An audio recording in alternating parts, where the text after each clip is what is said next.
Lo, kawawa naman yung kabayan natin, oh.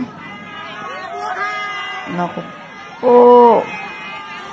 Alam nyo kasi guys, dito sa Thailand, naku, wala tayong binatbat sa dami ng trans dito.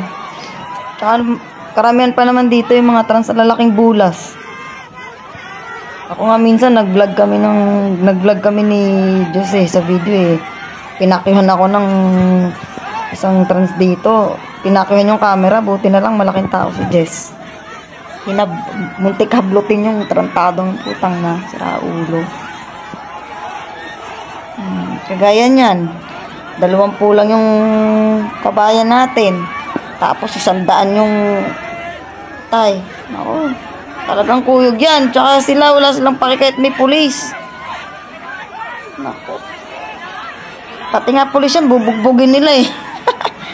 Ganun dito. Naku po. Kaya pag tayo pupunta tayo sa, hindi naman natin kasi ito bansa, iwas na lang tayo sa gulo. Huwag na lang tayong sumabak sa away. Kung mainit ang ulo, tayo na yung kumalma. Kasi ang mga yan, hindi magpapatalo. Syempre, isip nila, nasa bansa nila tayo eh. Ganun din naman tayo. Kung sila nasa bansa natin, syempre, papawat pa tayo. Tural, hindi. Pwede ba yung papakamti ba tayo sa sarili nating bansa? So, ganun din dito. Tayo dapat medyo pakabait. Tuloy, nabugbog. Wawa naman.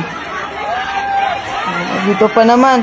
Kahit sabihin may ginawa yung ano, tayo, naku. Lusot pa rin yan. Hindi yan, walang mangyari sa mga tayo na yan. Tayo pa rin dehado.